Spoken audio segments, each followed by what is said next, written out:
Oh, welcome back to the podcast or the live show or whatever it is that this thing is that we keep doing. Though, in fairness, we may not be doing it for that much longer. Thank you, as always, for joining us.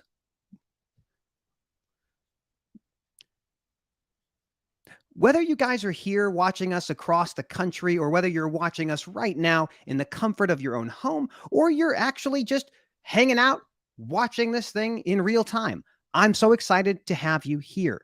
John Redvansky, thank you as always, my friend. I am a huge fan of yours. I got a lot of stuff going on. That's the challenge. I love making content. I love talking to people that I admire, and I love having the opportunity to talk to you, to tell you about things that I care about. Well, big news in the front of me, unfortunately.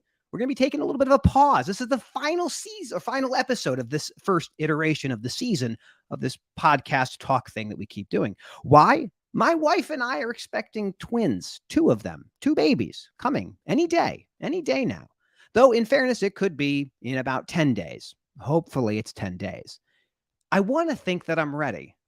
I want to think that I've done all of the hard work necessary to welcome in two more children into my family. I don't know that I have. I don't know if I'll ever think that I'm ready for that. But the show must go on. And so I'm so excited today to bring to you somebody who I really admire. Now, I admire a lot of people in the business of transportation and the business of law and all the things that we have to do to make an organized society function. But the people that I admire the most are the ones that push back when things aren't right. That's what we're tasked with doing, everybody. We are tasked with standing up for things that we believe in. We have to lead courageously. We have to take accountability, and we must reject being passive when things are not the way they're supposed to be. Now, as you watch this today, and whether you find this on YouTube or LinkedIn or Twitter or the podcast on Spotify or Apple Podcast, I want you to know I am in your corner. I really want you to be successful. And I really want you to learn from our guest, Diana Guzman, who will be here in just a moment. Because it is people like Diana that change the world. It is not an attorney with a microphone talking at you that changes the world. That's not what changes it. I could be a catalyst for you to do something remarkable. Now, I'll talk about some facts and then we'll bring in Diana. 1 in 5 Americans have signed a non-competition agreement. 1 in 5. 30 million people. Those people that sign non-competition agreements, 90% will never push back. They'll never say, I don't think that's fair. They simply sign and move on. I don't want you to be that way. I don't want you to be passive. But it's so hard to push back. Safely delivering freight on time and undamaged is difficult. Why in the world should we make it even more challenging? Which is why there is no one better than to bring on to this final episode of the season my very good friend, Diana Guzman. Diana! Matt, hello. Thank you for having me. I'm excited to be here. We have a lot of people in the comments already chatting about this. I'm going to throw them up. I'm not going to read everything, but my goodness, Neil and Brandon and Paul and DJ, my goodness, this is great to see all these wonderful names and faces. And Diana, I have something to show you. Okay. What do you got for me? Now, I have a really nice backpack. This is, what do you think this is? What do you think this is? Gosh, Matt, I don't know. I don't think I've ever seen that before. Ever. Well, I am ready because you can't do this alone. For those who don't know you, who are you? What do you do? Who am I? Oh, that's a loaded question. Um, well, I am a comic book and anime and a video game enthusiast. You know, I have a lot of love for The Legend of Zelda, my all-time favorite video game series What's your ever. favorite Zelda? What's your favorite Zelda right now? Ocarina of Time. Okay, all right. Hands Well, down. do you Ocarina of like the new stuff coming through, or what have you been thinking about these things like, all of the new versions of like Zelda everywhere? Time. You're talking about like the newer games and stuff. Yeah, do you consider like Smash Bros a Zelda game, or is it like no, it's just a caveat, just has Link and he's doing his cool stuff? Yeah, no, I don't consider it a Zelda game. No. That's fair. That's fair. But I love all the new games coming out, like Breath of the Wild. I mean, I was a huge fan of Breath of the Wild. It's absolutely beautiful. Such a love game. Breath of the Wild is a phenomenal game, and this is what I'll say about Breath of the Wild. I don't like to play hard games anymore. I'm too old. I don't like the challenge. So it's a really hard game, and so I'll have to call my oldest son. I'll go, Michael. He's 9 now. He'll be 10 soon. I'll say, Michael, can you beat this for me? Because it's just too hard. And then he does, and then I feel good. Then I keep playing. There you go. It's funny that you say that. Oh man, I'm very quick to admit like where my level of skill goes away. And there's just an ROI that I'm not going to find as I dive into those puzzles. Oh, the shrines are too hard. They're just too hard. It's phenomenal. But I'm the parent that hasn't like had a chance to play in such a long time, but I'll watch my kids and I'll jump in and but it's that game is just breathtaking. Oh my It's beautiful. Goodness. Gorgeous. It reminds me when I first got Skyrim. When I first got Skyrim, I loved it. I loved the visuals. I loved the immersive world that it was.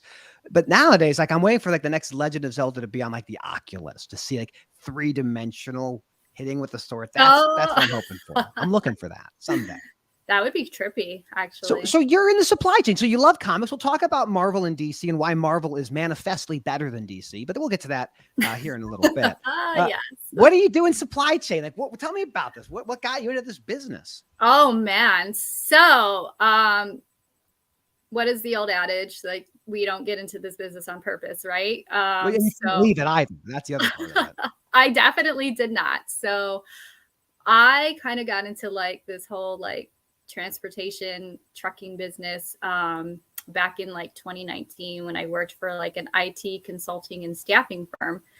And it was supposed to be my role, from what I was understanding when I was hired, was supposed to be like client advocate and communication specialist. So I'm like, okay, I'll be like reaching out to clients and checking in and, in charge of communications. No, it was 100% a sales role. There you go. What were you selling? What was the thing you were selling? So custom built software applications. Okay. So we would build like TMS systems or integrate into TMS systems. And absolutely. So that kind of became my niche. Like they wanted me to reach out to these transportation companies. And that's kind of how all of this started, because I would go to events. I would like book events, like research events, like see where we can like get out there. And I wound up going to FreightWaves. I didn't know. Okay. All right. What did you think about that experience? So that was obviously back then, but it was, it blew me away. Like there's just so many incredible people in this industry, and like, the networking and, just talking to people and getting to know people, and like, you can just feel how passionate they are just being in this industry. And like, I feed off of that stuff, Matt. Yeah. Like I feed off of people's energy, and I fucking loved it. I was like, this is great. I am loving this. So this is the coolest industry on the planet. What I love about transportation and supply chain more generally is that the product and how it gets to you, those things are inextricably linked. They're the same experience. Yeah. And so as Amazon said, we'll bring the store to your door, people got excited. And now how you get the product is so linked to the product that now supply chain is really, really cool. And to your point, it's everything. Every warehouse, every distribution center, every manufacturer, you have to work with us. And you might not like it, but you have to. You don't get to opt out of it. You don't. And I think so many people don't realize, just what comes into play, like getting like toilet paper on that shelf, or getting like your food or groceries, like everything. It all comes down to the supply chain and how all that has to move, preferably efficiently. It's not always the case, but it's interesting you brought that up around the technology and how things get moved. So I have a great friend, good correspondent. Oh, and John Redvansky, I'm going to throw this link up here real quickly. Switch to YouTube because LinkedIn keeps throwing people off. I'm sorry, everybody. LinkedIn is not as good at streaming as YouTube. So if you're having trouble, John, if you can throw that link up, I think it's in a different comment, but please check us out there. But no, back to the conversation, Diana. We are going to be joined with a very special correspondent, my very good friend from Understand LTL, Curtis Garrett. And he's going to break down some news for us about some supply chain stuff. Do you want to hear it? Absolutely. Let's do this. Here we go. Curtis, welcome to the show. How we doing, guys? Good. I'm living La Vida Loca, man. I'm feeling fantastic. You have some breaking news or some relatively interesting news. What can you share with us today, my friend? First, I have a question for you guys. Who are we pulling for in the World Series? Do we have any dogs in the fight? I don't follow sports. I wish that I did. I bet. Okay. So who do you think it should win? Because I'll root for that one too, Curtis. I can fake following baseball. I don't really follow it that closely. Let's just say the Cowboys are going to win. I love the Cowboys are one of the greatest NHL teams I have ever experienced. They are one of the best when it comes to getting those hat tricks. That's what I know that. I read that somewhere. That's right. In all the innings. Yep. I love this so much right now. So I've got some news. The industry has had some news, and we're talking LTL here specifically. It's a great time for some of these new technological advancements to be pushed forward. We've all come out of a painful time, a lot of innovation and problem solving and just hard work was put into the last two and a half years and surviving it. And not only are we going to see the fruits of some of that here in the next, probably 6 to 12 months at least, but a lot of the stuff that's been kind of just bubbling or just barely under the surface is now getting pushed out into the light. So two of the things that I wanted to mention are the API electronic bills of lading, which will be huge for the industry. And then really that's kind of a trigger point or an enabler for more carriers to offer different types of pricing mechanisms, including, dimensional driven pricing, and dynamic pricing, that sort of thing. That's a great point, because one of the things we kind of think about or we forget in the industry, 40 years ago, no one was surprised when everything was done with paper because there was no other option. But it's 2022. And the fact that you can't have bills of lading for the things that you're moving being electronic is mind-boggling. Now, the truckload folks, they've been down this path for a while, right? And the LTL is kind of catching up to this space. Truckload's still pretty paper driven as well. I mean, there's a lot of advancements happening there too. There's a lot of digital freight marketplaces and brokerages, and carriers in that space are definitely getting more advanced, the bigger carriers. But then, if you're trying to herd, 100,000 owner operators that all have varying levels of tech skills, it does get pretty hairy in the truckload side. So how do you mentioned also like dynamic pricing based on dimensions. Can you talk a little bit more about that? What are we seeing in terms of innovation around how you price, how you move something? Yeah, so I'll back up a little bit and give a little context. Right now, or what has been traditional is, the customer, the shipper, whoever has freight for the carrier, they fill out their bill of lading. They print it out. It's a physical piece of paper. It's there sitting with their freight when the driver backs into their dock and picks it up. And that means typically that the carrier doesn't really know what they're getting and how much room it's going to take up. And why should we tell the driver anything about what's inside that trailer? Right. All these real handy pieces of information that would help their dispatchers and planners and people back at the terminal waiting for this freight to come so they can, process it and get it on line haul trailers. it'd be really handy to have that information 2-3 hours ahead, so they know, hey, we have to call in, this many drivers off the extra board. We have to have this many trailers or sets of doubles ready, for each lane. So one of them, one of the key factors is just better information around the shipments they're picking up in their city sooner in the process. And then the other piece of information is it actually alleviates carrier costs, because if they're consuming that information digitally, they can then shoot it to other parts of their country and use it for invoicing, billing. What about the people that are taking those paper things and then rekeying them into another system? Like, are you telling me that there's going to be less rekeying of information? Who wants that? Who benefits when you have to have less paperwork? I don't understand. Yeah. Hey, it's hopefully we all benefit. I think we all love redundancies, Matt. Stop it. Right. That's right. Yeah, no more scanning and data entry. There's always going to be exceptions, but basically there's now a movement where this whole standardization of the EVOL is being pushed forward by the NMFTA. They're the ones that set the freight classes, and they do some other cool stuff as well. And you have a lot of carriers and 3PLs and some shippers as well bought in. So I talked to the chairman over this project this morning to get some updates from him.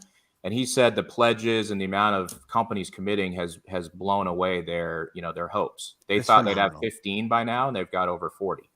I think you have this idea of no one wants to be the first mover, but once the movement has happened, there's a lot of people like, yeah, I'll follow that, and I'll follow that fast. That right. Makes a lot of sense. Yeah. When do we get to see this thing debut? Is it out now, or is there a timeline for when we might start seeing this? Yeah, there's not going to be a hard switch over. I mean, there's already versions of API EBOLs, in use with different carriers and between different 3PLs and TMS platforms. So it's just going to ramp up, and it's just going to become more mainstream.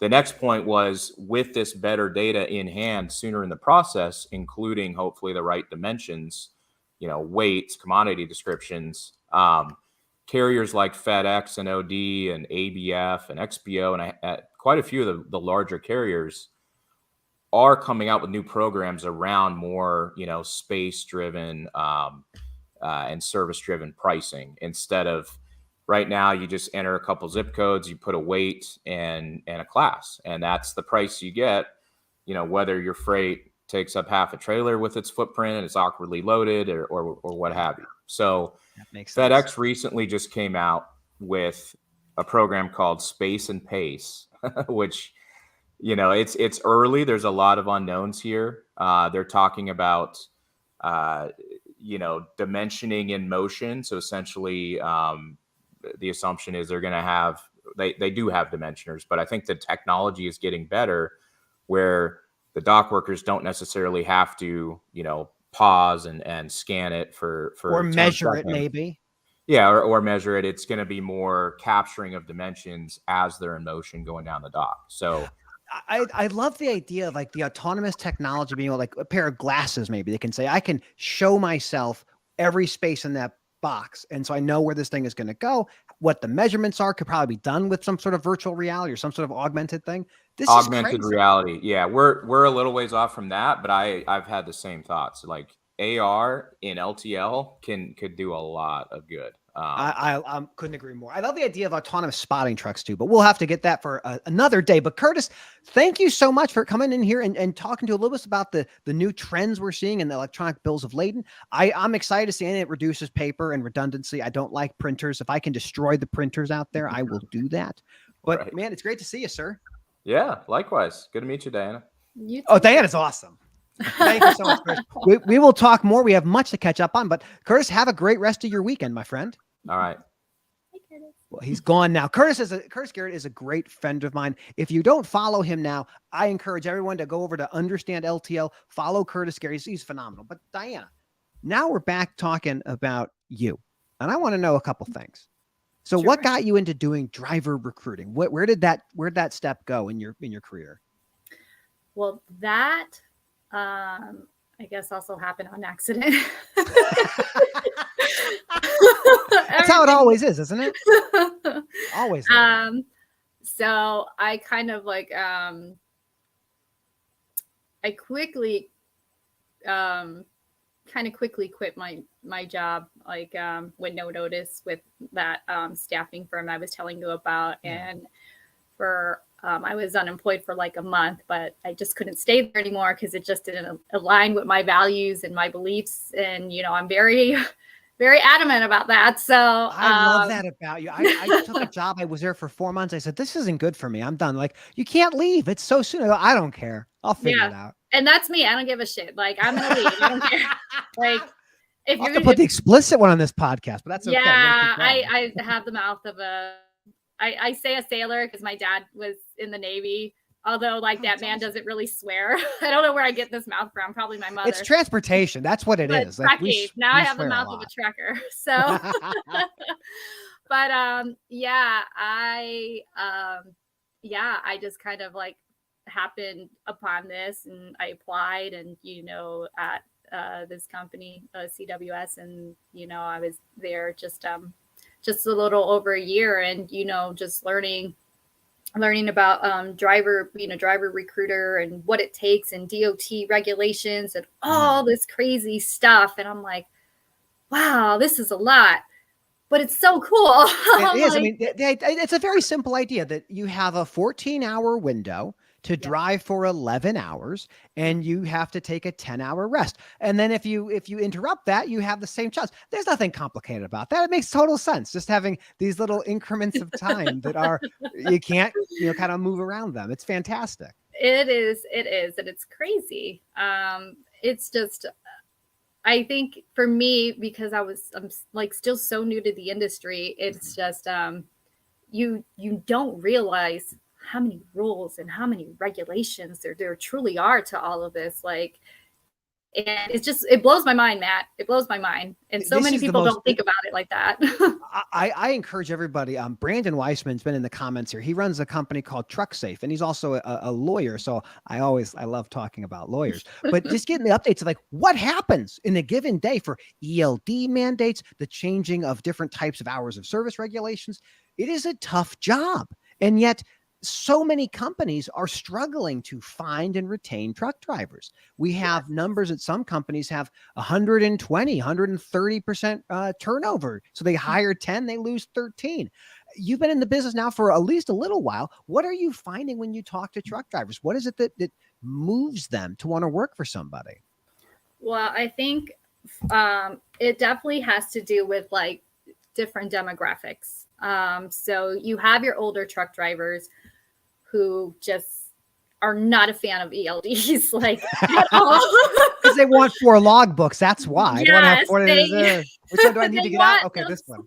They want those logbooks. They're like, what is this shit? Like, they don't like it. And, but, and then you get like these newer drivers who are coming in, who think that they're going to make a quick buck. And they feel that they can get into this because it's like, okay, I'm going to get my CDL, and then, I'm just going to make like a buttload of money. Print money. Exactly. Yeah. And I'm like, oh man, you are in for a rude awakening. That is not how that works. But, because it's a lot of business. And a lot of them want to be home, and they want to be local. And I'm like, oh my gosh, like you gotta walk before you run. So that's a really good point. So like the value proposition to being a truck driver, a lot of people think, oh, maybe the money's really good. Maybe that's not the case. Maybe they get to be home pretty often. Maybe that's not the case. But the nice thing about the industry is it's so massive. Like just having Curtis on here a moment ago with less than truckload carriers thinking Saya, OD, and many others, those truck drivers are generally home every night because they're local. They're going from one terminal to the next terminal. So there are careers that are out here where you can get home. But over the road, you might be gone 270 days a year. That's crazy. It is crazy. It is crazy. And I think, and a lot of it has to do with like, I guess the rules of like the carriers as well, or at least in our case, you have to have like a certain amount of experience to even like to come on with certain, you know. Yeah, we need 3 years experience for entry level position. That's not how it works. I know. You said entry level. No. It's entry level for the pay. Your Yeah. experience has to be significant. We didn't mention that in the job description. I'm so sorry. No, it was completely, you know, forget about that. But I think, but you know, it's a lot of these companies don't. I mean, at least not the smaller, like mid-sized smaller companies probably won't hire like drivers right out of school because, you know, insurance costs come into play, right? Absolutely. It's very expensive. Well, that's one of the things I was really passionate about early on was this idea of the driver apprenticeship program, where truck drivers that are under the age of 21 could operate interstate. But we already have drivers working intrastate, like working in the given state they're in. So there wasn't like a big change in terms of who could join the over the road. But I just feel like the over the road with younger than 21 is just more meat for the grinder. Kids that aren't trained in mountain driving or night driving. There's a lot of gaps, which that kind of gets me thinking about this. So driving a truck is one of the top 10 most dangerous jobs in the country. Top 10 most dangerous jobs in the country. And we have these things of, you know, people not having access to bathrooms. We know that the maintenance numbers are pretty frightening. 20% of vehicles that are on the road are actually not safe to be on the road. Why should anybody get into this business? Tell me why I should be a driver. You're the recruiter. Tell me what do you find that's so interesting about the business of over the road trucking or any trucking generally? What I usually tell drivers is, you know, you're in it because honestly, it's something a lot of the people, it's in their blood. Like they love it. And that's kind of where I go with that. And I think for most truck drivers, I think it's just something just sitting in that big rig, right? It's just something just so powerful about it, I guess. There's freedom. Yes, and the freedom. Yes, like you do have freedom. I mean, if you ignore like the federal regulations, you know, just aside. Yeah, you have or the camera that faces you as you're driving, or the ELD. You know, just forget about all that shit for a minute. The tracking device we implant in the back of your neck. I mean, you have the freedom, but we're watching you. We're always watching you. Always, big brother. But I think you're right. I think there is a sense of freedom, you know, just being on that road and just driving and just taking all that in. Like, I think it's just, I think for a lot, it's just that experience, you know, like just having that experience. What I love about, like, when I think of driver recruiting, it actually kind of dovetails with what brokers do when it comes to carrier sales. So a broker has two different kind of customer bases or stakeholders. They have the shipper, who's the one who has the freight, and then they have the carrier who moves the freight. And they're out there trying to convince trucking companies, hey, come to me, the broker. I will find you profitable loads. And that's the same kind of ideas you would have, I think, with the driver recruiting is, hey, I know you can go work for anybody because everybody's hiring truck drivers, but you should come work for me. Come work with me. Come with my organization. Have you had a chance to kind of work with any carrier sales people and learn about that part of the business versus the recruiting side? Because I feel there's some synergies there. You know, that's interesting you say that because a lot of people tell me, like, are you interested in carrier sales? Yes. The answer is yes. The answer is yes. For those who are watching, Diana is open to talking about being about carrier sales reps. That's an interesting story. Because I was told like it would translate well. Absolutely. Yeah. Because I'm honest right off the bat. I'm like, I've never thought about it. I'm like, I'm not familiar. Like, but they're like, oh, but you've been a driver recruiter. It'll translate. I was like, listen, I will learn. 100%. I love that. So you're curious. You want to learn. Yeah, I love that. Very and I do think this to reinforce that idea, what it is that a carrier sales rep and a driver recruiter, I think, share is about communicating a value proposition for doing business with you, whether it's as an employee or as a contractor. But at the end of the day, it's a relationship. And I think you'd be phenomenal at that. So let's talk. I want to get to the Marvel. I want to get to a whole bunch of stuff like She-Hulk, which I loved. I loved it. And I also love the Multiverse of Madness. So and I liked Thor too, but we'll get to those. Oh, Matt, we're going to fight on here. Oh, I can't wait. But what in the world possessed you to push back when you were presented with something that you didn't feel was right? What gave, Tell me about your thinking when you went through this experience. Well, honestly, like I said, I know we talked about this before, but it was not something I was super familiar with. You know, like if you came across me a year ago, I would have just willy-nilly signed anything, right? And then I came across you, and then you started talking about like non-competes, and you know how they're so like archaic and tie people down and it's not fair. And I'm like, I really need to start paying attention to this man, like, because he makes sense. So, and then that's how it started. So when I got that offer, I was very excited. And when I got that letter, I was not as enthusiastic anymore. So yeah, the old bait and switch. Yeah. Right? And, it prompted me to read more into it. And then the more I read, the more I did not like. And it just didn't seem fair. Like you said, I mean, it's unfair. Like, is this supposed to be like a free market? How can you be a free market if you're trying to hold somebody back from having a job, like 12 months or 18 months, or restrict them in that way? That's right. It's just not fair. So, saying no, I mean, I won't lie, it was a little nerve-wracking for me. It's not something I've ever done before, but when I did it, I felt good. Yes. Really, really good. And that's how I know I'm like, I made the right decision. I feel good about it. the right decision and the easy decision are not always the same. No. And when you know what you have to do, it takes courage to do that. And I talk about this a lot. I'm glad that you saw some of the stuff we talked about with non-competition groups. They are disproportionately impacting people of color and women who are traditionally not in the negotiation of these contracts, and men too. I mean, again, 90% of people don't negotiate. You are in the top 10% of people in the country. That is fucking awesome. But I had a good fucking lawyer too. So well, it shouldn't require hiring an attorney to get a job. It shouldn't be that way.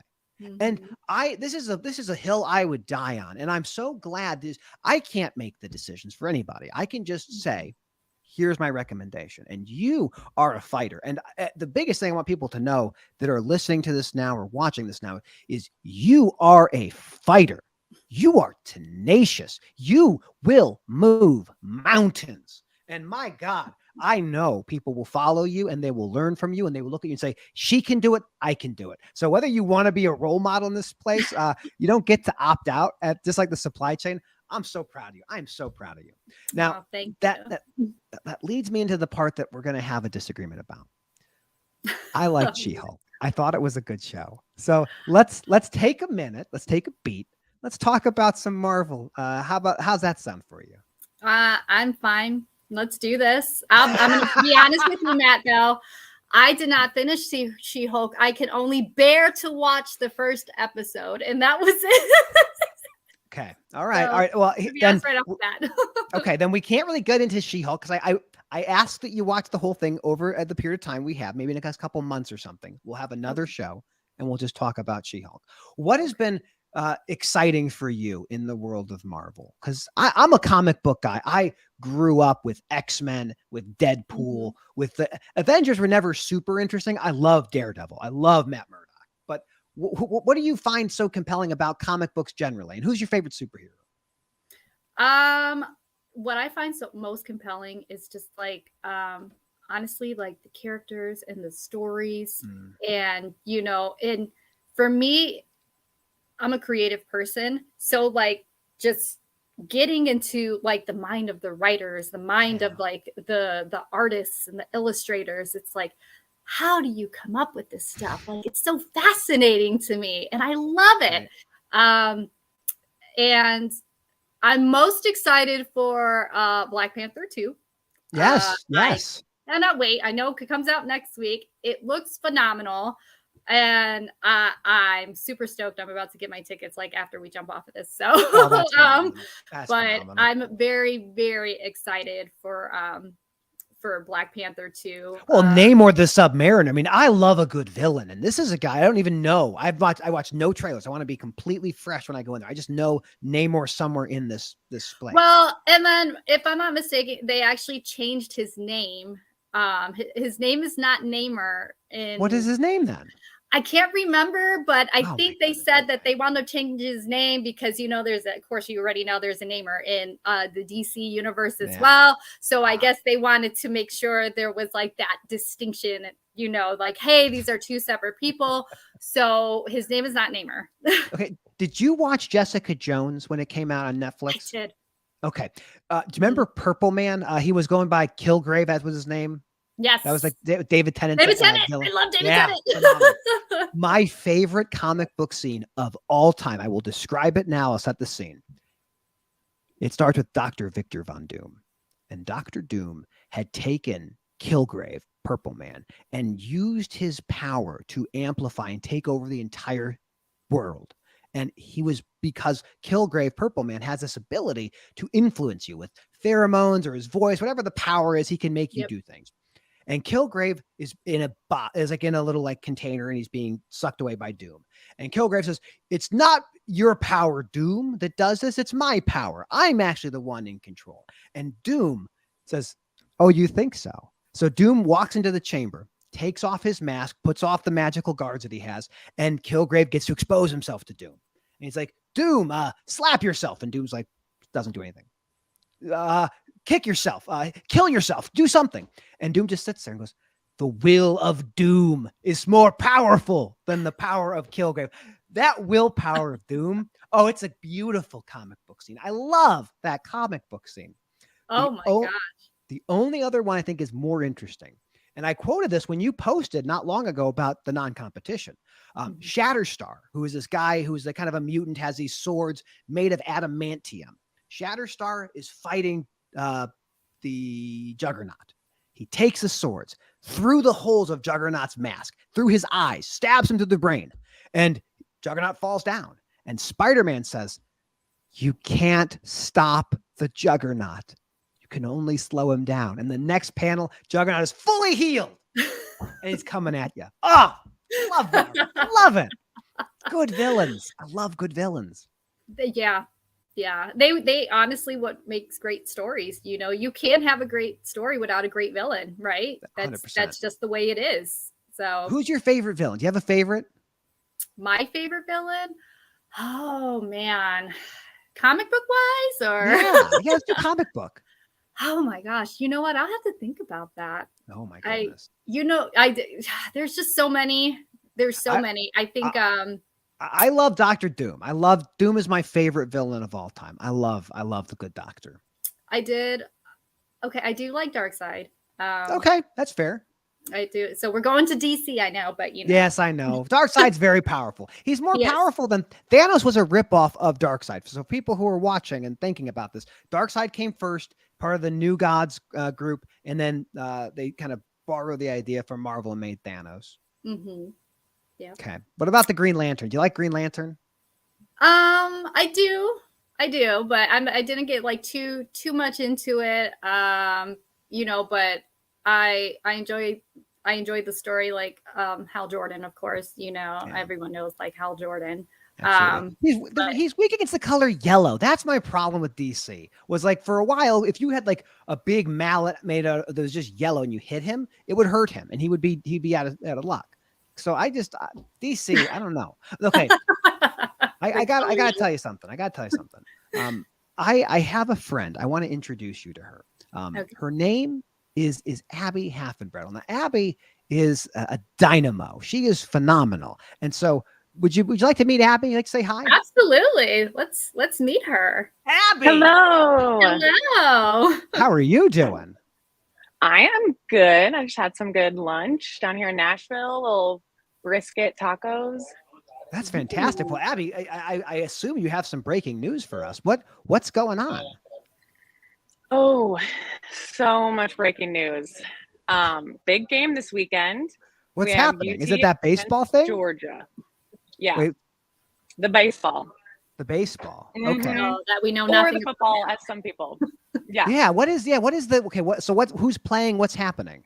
There's people in your office. They're moving around. I know I'm not in my office today, so and I couldn't figure out how to blur the background. So Oh, say wow. hi. Who are these people? These are some friends. There's Those Kelly. your coworkers? We got Matt right here. That's fantastic. There we go. You guys are on a we have podcast. Chris Hammond over at Great Dane. Love Great Dane. Go Dogs. All right. Go we have some Dogs. people that know the sports that are happening. Just I don't kidding. know them. I'll be honest with you. Oh, that was not good. I can't say that in this office. Oh, they get mad at you if you say that? Mm-hmm. And Oh, they yeah. can't hear us. They cannot hear us, No, but they can just hear me. That's too bad. Could you just could you read this real quickly? Just real quick. Just read what Chris Yes. Hammond said. What did Chris Hammond say? Can you see that? Oh, go Dogs. That makes me so happy. That makes You guys my can't hear, lighting but- is there's a storm coming. So I'm trying to make myself Uh-oh. Are they yelling at you? Uh-oh. Are you still here, Abby? Do you have to go? You're muted now. You've muted yourself, Abby. I can't unmute you. All right, Abby. I think you've muted. You're gone. I'm sorry, Abby.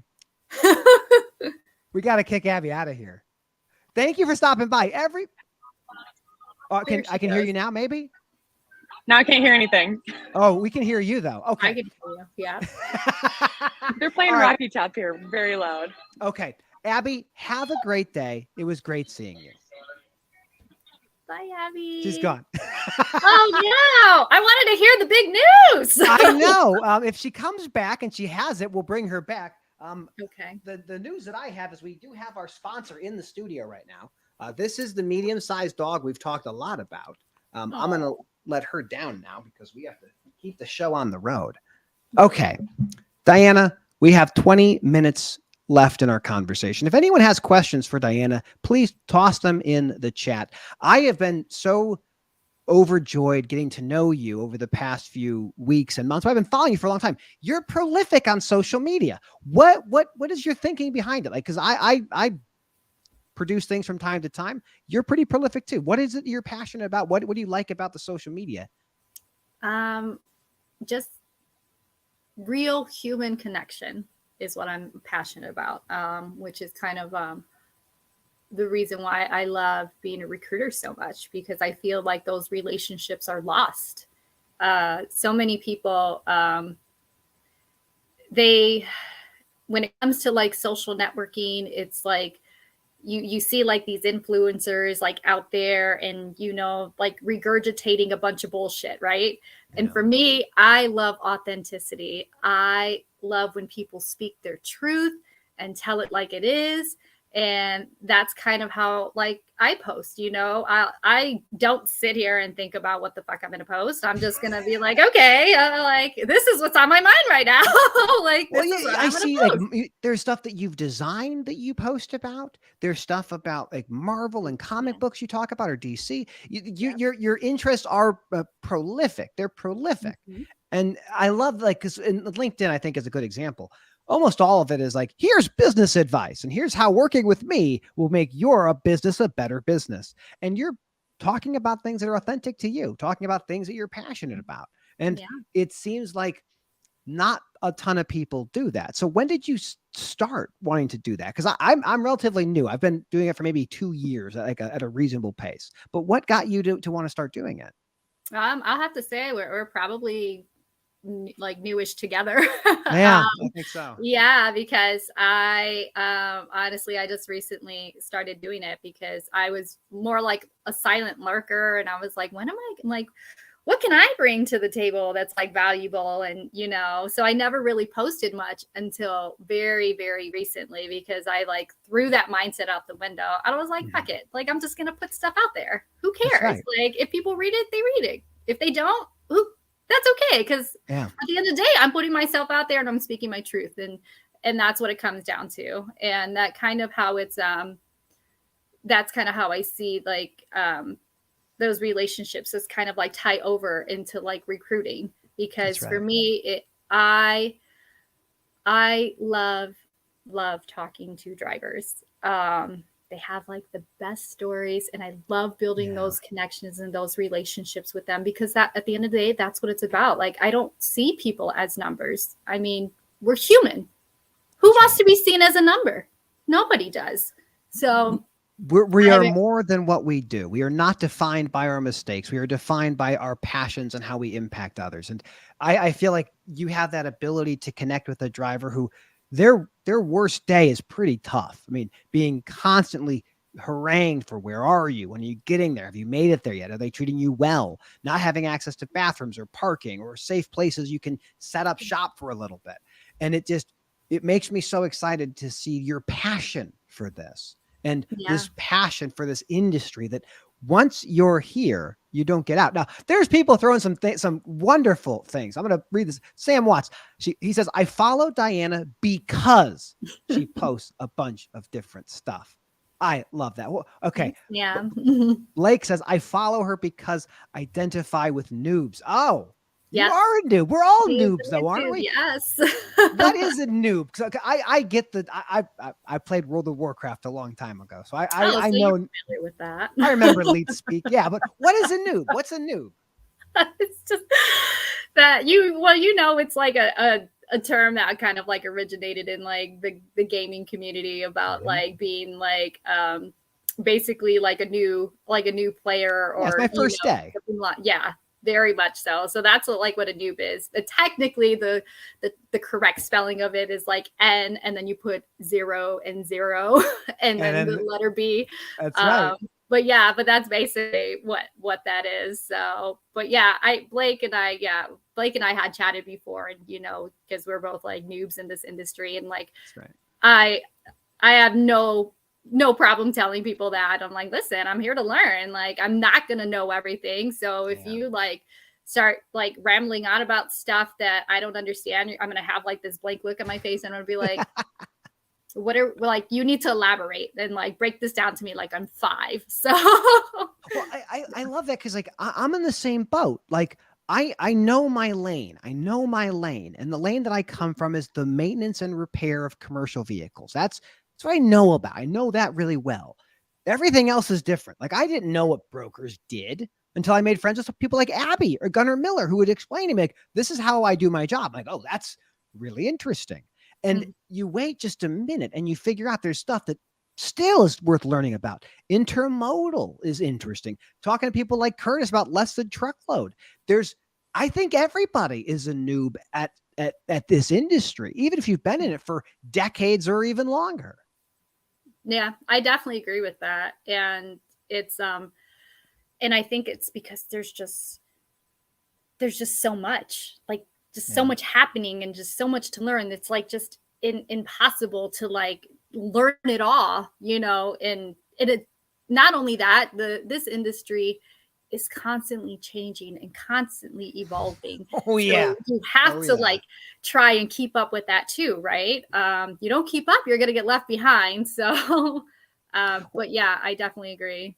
It's a lot. The innovation is rapid. So we have these trends. We have more connected systems. We have more autonomous push for different types of vehicles. We have electric vehicles that are kind of on the move.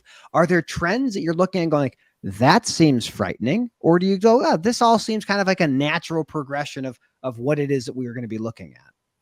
Well, I'll be completely honest with you. Like the whole autonomous trucking kind of like makes me raise my eyebrows a little bit, but it's a little frightening to think about. I mean, I don't know, Matt. What are your thoughts, first of all? Let me ask you. Okay, absolutely. Yeah. And this is a free dialogue. Yeah, here we go. Like, what are your thoughts about like autonomous trucking and all these I guess different technologies that are going to start coming into play? I'm disheartened, right? I'm disheartened. I love innovation. I love technology. I love trying to simplify things. But the reality is we know what makes trucking expensive. The biggest cost for trucking is fuel. The second biggest cost is labor. The third biggest cost is that truck and trailer. The 4th is maintenance. So we have to figure out, how do we reduce those costs? I think the greatest innovation in supply chain in the last 50 years was the rise of the independent contractor after deregulation in 1980. We saw in 1980, truck drivers, 60% were unionized, and they made about $38,000 a year, adjusted for inflation, $120,000 today. Very few truck drivers make $120,000 a year. And so these trends of automation and electrification are not necessarily about, let's have a better experience for our supply chain. No, it's about how can we strangle cost out of moving things. Mm-hmm. And the challenge for all of us in the supply chain is to say, what level of cost reduction is necessary in this business? And automation is very far away. It's very far away. Mm-hmm. And yet it's not. I don't know in 20 years if there's a job of over-the-road truck driver. I don't know that. There will always be jobs for mechanics to fix the robots until we have robots that fix the robots. And that's a little bit more of an inception. I'm hoping to avoid that. That's like some iRobot shit right there. The future is crazy. I mean, like we have yard trucks. I don't know if you so a yard truck is like a truck with like a flat nose, hydraulic fifth wheel that lifts up trailers, and they're at every warehouse, every distribution center, every terminal, every rail yard. These are there, and they're looking to automate these things. And there are companies that have invested tens of millions of dollars to automate spotting trucks. We will see incredible changes in the supply chain. And so I do get concerned about them, but we don't get to choose the trends and forces that shape our industry. We just have to adjust to what happens with them. Yep. I agree there. I mean, it's definitely scary to think about, but like you said, it's so far away, yet it's not. I mean, we will most likely see it in our lifetime. That's right. And, in our instance, then our generation, our children, right? Like, they're gonna, take the reins and, see where we go with this industry. And, and not just this industry, like, it's the way of the future. And we know that people still need stuff, right? We know people need stuff. And we know that truck driving is a dangerous job. We know that it is sometimes a thankless job, but we understand that nothing works in this country without them, the women and men that continue to move freight for us, for all the things that we need. And it's all of the things, things. It's true. And it's true. And I mean, it's sad to see that, that we're pushing so many people out of this, and I guess that's the only best way to describe it. It's like, that's how you push people out, is just, trying to automate things that shouldn't be automated to begin with. And you're lacking that human element at that point, which I'm very, obviously very passionate about, is like that human interaction. So I'm very curious to see what's going to wind up happening down the road. It's a little terrifying. And then of course, then you have a lot of transportation companies that, I mean, obviously technology, like you said, is wonderful and it's great. Yeah. And, it's necessary in this day and age. So the companies that haven't adapted to technology, whether that be updating their TMS or, having a CRM and ATS, anything like that to help, their organization flow more efficiently, as opposed to companies that are still pushing paper, faxing, printing, absolutely. Scanning, oh my goodness. How I question, I'm like, how are you going to survive the next 10 years? Are you going to be here? Why aren't you adapting? And you hit the nail on the head. Like the people that are in the business now, in some cases have been here for decades. And so they followed the innovation as what is necessary. But we are seeing a new trend of people like in our generation and younger coming into the business and saying, why do you do it this way? Like, is this the way that you really want me to behave? I call a carrier, they fax me some information over, I type the information into our database, that then makes them live in our system. There's so much duplicative work. I do want to know, from your perspective, like let's say that let's shift gears a little bit from when we first started talking about in non-competition agreements. Let's say that you're somebody coming out of school and you're like, I'm going to find myself a job. What advice would you give to them if they were presented with something like a non-competition agreement? My advice would be run. No. I don't disagree. That's what I say too. Is this good? Go. Leave them alone. They don't need them. No, but my advice would be, it's honestly, I know you're at a vulnerable point in your life because you're new and you're trying to get yourself out there. And the last thing you want is to kind of like, jeopardize yourself in terms of, trying to find like employment. But at the end of the day, this is livelihood you're talking about. This is going to follow you, and you have a choice to make. You have to decide, like, are my morals and my values, can I compromise those? Yeah. Are they for sale? Are they for sale? For some, that may be the case. And, and if that's for you, I mean, like, hey, more power to you. But if it's not for you, don't be afraid to say no, or don't be afraid to negotiate. Like, shit, I was terrified. I'm like, oh my God. Like, but, because the unknown is so scary. But once you do it, I promise it is so empowering. And you're going to be like, you know what? I can say no, and I can walk away because I know there are better opportunities out there for me. That's one of the things that don't be afraid. To build off of that, before we entered the call today, we were talking a little bit about what you've been doing this week, right? So you've had a busy week. What I love about networking generally is that networking is a way of building your own worth. Knowing more people means people know who you are, and it allows you to have more opportunities. So what I think is a wonderful point of the whole story is you have people banging on your door, right? Like, I want you to come work for us, right? Like that's been the week so far, hasn't it? Yeah, I mean, I have had people reach out. They're like, hey, I have this like opportunity available, can we talk? And I'm like, yeah, let's talk. I mean, I love having these conversations, and it makes me feel good that, people, think of me and want me on their team, and it's phenomenal. And that's something that, never would have been possible without networking, without putting yourself out there. So my other piece of advice is to, I always say, like, pour yourself out. Put yourself out there.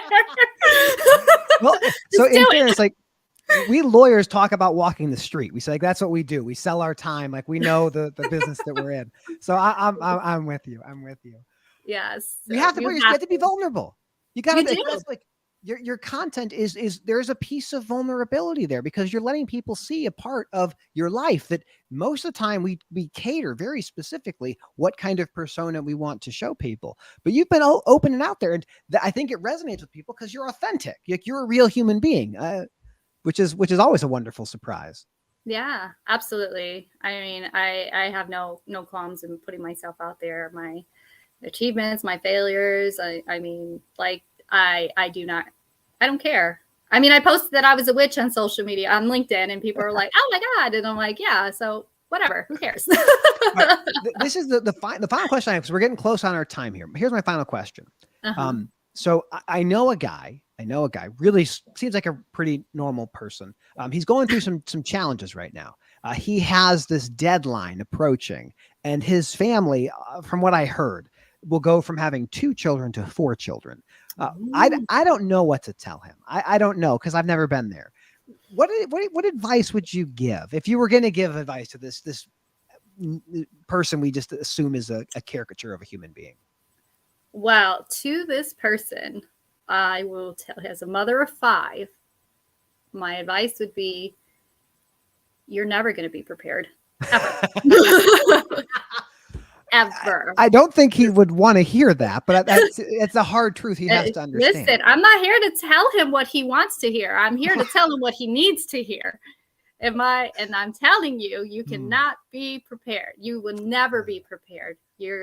It's just, you make it work is what you do.